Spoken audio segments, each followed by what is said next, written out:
IPL 2025 ರ 15ನೇ league ಪಂದ್ಯ royal Challengers Bengaluru RCB ಮತ್ತು ಗುಜರಾತ್ ಟೈಟಾನ್ಸ್ ಜಿಟಿ ನಡುವೆ ಚಿನ್ನಸ್ವಾಮಿ ಕ್ರೀಡಾಂಗಣದಲ್ಲಿ ನಡೆಯುತ್ತಿತ್ತು. ಆರ್ಸಿಬಿ ಮೊದಲು ಬ್ಯಾಟಿಂಗ್ ಮಾಡಿ ಜಿಟಿಗೆ 170 ರನ್ಗಳ ಗುರಿಯನ್ನು ನೀಡಿತ್ತು. ಜಿಟಿ ಬ್ಯಾಟಿಂಗ್ ಮಾಡುವಾಗ ಸಾಯಿ ಸುದರ್ಶನ್ 12ನೇ ಓವರ್ನಲ್ಲಿ ಲೆಗ್ ಸೈಡ್ ಸ್ವೀಪ್ ಶಾಟ್ ಆಡಿದರು. ಬೌಂಡರಿ ಲೈನ್ನಲ್ಲಿ ಫೀಲ್ಡಿಂಗ್ ಮಾಡುತ್ತಿದ್ದ ವಿರಾಟ್ ಕೊಹ್ಲಿ ಚೆಂಡನ್ನು ತಡೆಯಲು ಪ್ರಯತ್ನಿಸಿದರು. ಆದರೆ ಚೆಂಡು ಅವರ ಬೆರಳಿಗೆ ಬಲವಾಗಿ ತಗುಲಿತು. ವಿರಾಟ್ ನೋವಿನಿಂದ ನರಳುತ್ತಾ ಮೈದಾನದಲ್ಲಿ ಕುಳಿತರು. ತಕ್ಷಣವೇ ಆರ್ಸಿಬಿ ಫಿಸಿಯೋ ಮತ್ತು ಇಡೀ ಸಿಬ್ಬಂದಿ ಮೈದಾನಕ್ಕೆ ಧಾವಿಸಿದರು. ವಿರಾಟ್ ಕೊಹ್ಲಿಯ ಗಾಯದ ಬಗ್ಗೆ ಎಲ್ಲರೂ ಚಿಂತಿತರಾಗಿದ್ದರು. ಆದರೆ ಅದೃಷ್ಟವಶಾತ್ ಗಾಯವು ಗಂಭೀರವಾಗಿರಲಿಲ್ಲ. ವಿರಾಟ್ ಕೊಹ್ಲಿ ಸ್ವಲ್ಪ ಸಮಯದ ನಂತರ ಮತ್ತೆ ಫೀಲ್ಡಿಂಗ್ ಮಾಡಲು ಮರಳಿದರು. ಈ ಘಟನೆಯು ಕ್ರೀಡಾಂಗಣದಲ್ಲಿ ನೆರೆದಿದ್ದ ಪ್ರೇಕ್ಷಕರಲ್ಲಿ ಆತಂಕವನ್ನುಂಟು ಮಾಡಿತ್ತು. ವಿರಾಟ್ ಕೊಹ್ಲಿಯ ಅಭಿಮಾನಿಗಳು ಅವರ ಗಾಯದ ಬಗ್ಗೆ ಚಿಂತಿತರಾಗಿದ್ದರು.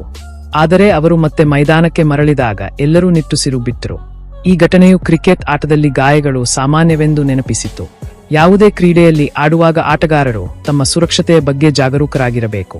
ಇನ್ನು ಈ ವಿಡಿಯೋ ನಿಮಗೆ ಇಷ್ಟವಾಗಿದ್ದರೆ ಲೈಕ್ ಮಾಡಿ, ಶೇರ್ ಮಾಡಿ, ಸಬ್ಸ್ಕ್ರೈಬ್ ಮಾಡಿ. ನಮಸ್ಕಾರ ಸ್ನೇಹಿತರೆ.